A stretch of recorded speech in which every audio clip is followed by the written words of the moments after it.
bisa dilihat ya, bisa dilihat dengan sangat jelas ya. Ini yang konon katanya hanya tumbuh dan berbuah itu di dataran tinggi ya, nyatanya di sini di Blitar Raya ini yang MDPL-nya ya kurang lebih 100 saja sudah bisa berbuah lebat ya. Nah itulah makanya pentingnya bibit yang berkualitas. Assalamualaikum warahmatullahi wabarakatuh. Selamat siang, salam sejahtera bagi kita semua. Semoga sahabat-sahabat semua selalu dilimpahi rezekinya oleh Allah Subhanahu wa taala. Amin amin ya robbal alamin. Ya. So siang hari ini saya ingin berbagi pada sahabat semua ya tentang informasi-informasi yang berkembang baik itu di media sosial ataupun di kalangan sahabat-sahabat kita sendiri ya kadang-kadang ya. Alpukat itu hanya cocok ditanam di sekian mdpl dan sekian mdpl itu cocoknya jenisnya ini, jenisnya itu gitu ya. Jadi anggapan-anggapan semacam itu sebetulnya nggak salah juga, karena mungkin yang beranggapan itu memang posisi tanahnya di mdpl sekian, sehingga karena di mdpl sekian mereka dapat menyimpulkan oh di mdpl ini yang cocoknya jenisnya ini gitu ya. Bahkan mungkin media-media yang lain juga menginformasikan bahwa memang alpukat dapat tumbuh berkembang bahkan dapat berbuah itu hanya di mdpl sekian untuk jenis tertentu ya. Nah media-media seperti itu yang mengatakan seperti itu mungkin juga mereka posisi mdpl-nya di atas sekian atau mdpl-nya sekian ya. Jadi informasi itu mungkin nggak selalu salah pun nggak selalu benar bagi saya ya. Karena sekali lagi bagi saya mdpl itu kalau ditanya di WA itu selalu saya jawab sebetulnya mdpl itu bagi saya nggak terlalu penting ya. Jadi tetap bagi saya kalau ingin berkebun alpukat itu saya tidak akan jenuh mengingatkan, jenuh menyampaikan bahwa yang penting itu bibit dari bibit yang baik, pengolahan lahannya yang bagus ya, dan perawatannya yang maksimal. Itu saja ya. Termasuk ini ya, ini salah satu alpukat, jenis alpukat yang banyak dibicarakan dan sangat terkenal, yaitu jenisnya Miki ya. Ini terkenalnya bisa tumbuh berkembang dengan baik dan berbuah itu di mdpl di atas 300 ya, karena memang ini asli di Depok sana ya. Jadi ada yang menyampaikan hal semacam itu, tetapi di Blitar sendiri di mdpl yang tidak terlalu tinggi toh alhamdulillah juga berkembang tumbuh dengan baik, dan ini juga buahnya sangat lebat sekali ya, sampai di atas sana itu ya. Bahkan ini sampai ya itu sampai di bawah-bawah ini hampir menyentuh tanah ini ya. Ini sangat lebat sekali buahnya. Ini jenisnya Miki, usianya ini masih 2 tahun ya. Nah, usia 2 tahun itu dari bibit yang bagaimana? Bibit yang masih 70 sampai 90 cm seperti yang saya rekomendasikan ya.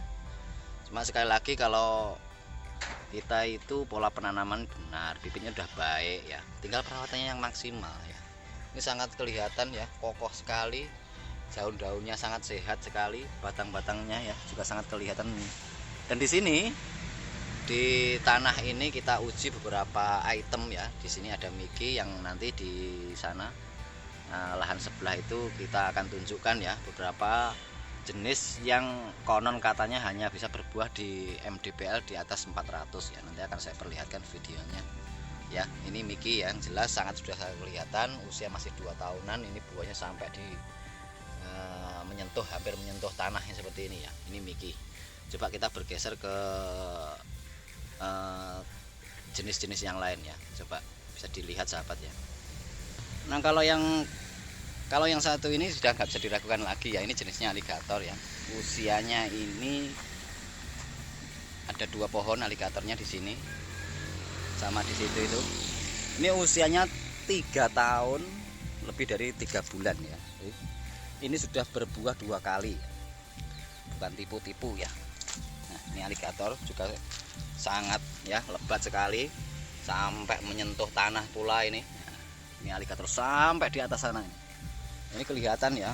Ini daun-daunnya hampir habis ya. Bukan karena ulat ya. Karena memang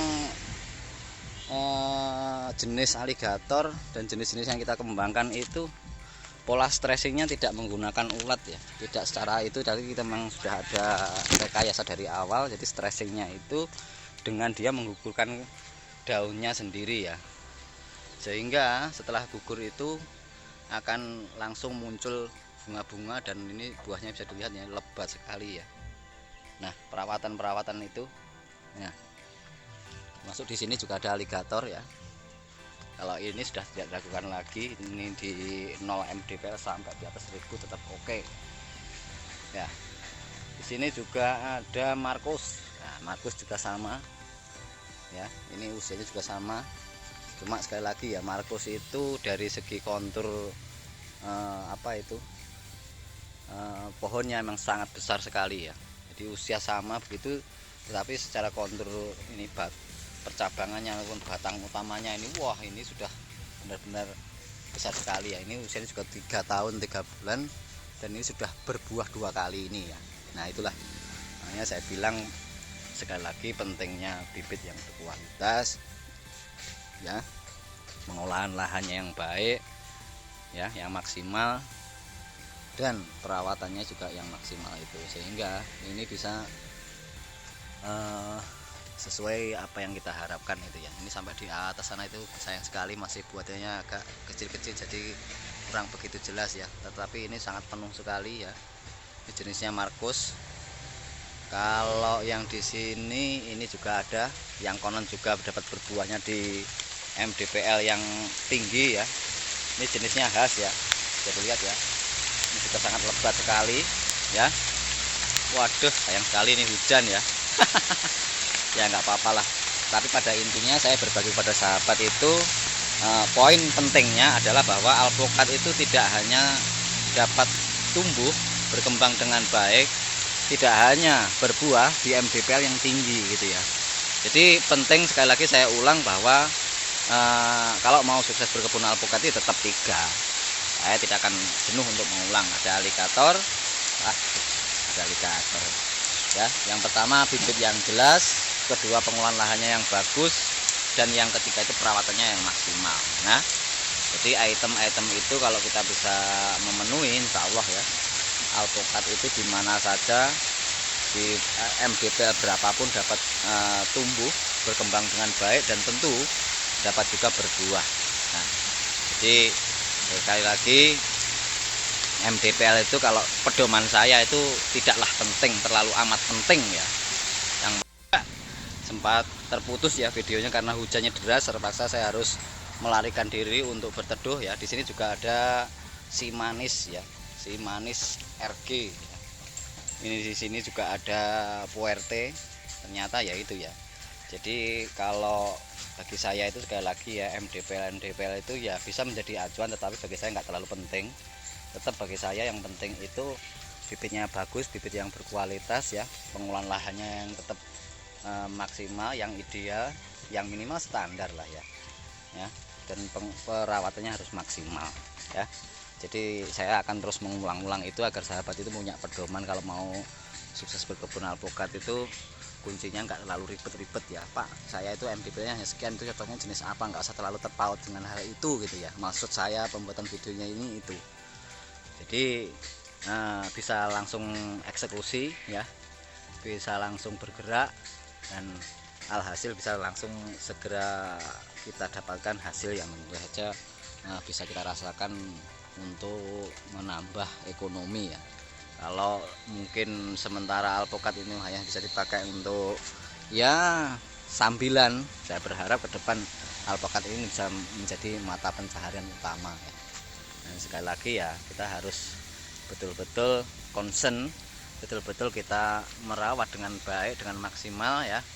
Jadi harapan akhirnya kita dapat menerima hasilnya itu juga yang berlimpah, yang maksimal gitu ya. Jadi apa yang kita perbuat ke tanaman itu insya Allah ya, dia akan mengembalikan semua apa yang telah kita perbuat itu kepada diri kita, tentunya dalam poin-poin kebahagiaan pula ya. Jadi kebahagiaan itu tidak hanya melulu masalah keuangan, tetapi juga ya kita melihat tanaman itu tumbuh dengan baik, subur, percabangannya bagus, dan buahnya juga mantap. Nah itu bagi saya itu sudah imbal balik yang diberikan tanaman itu kepada sang juragan yang telah merawatnya dengan baik gitu loh ya. Jadi hal-hal semacam ini kadang kita alfa, kadang kita lupa. Jadi kita hanya melulu fokusnya hasil. Nah, sementara kita apa yang kita berikan kepada tanaman itu kurang maksimal ya. Mungkin itu siang hari ini apa yang bisa saya bagi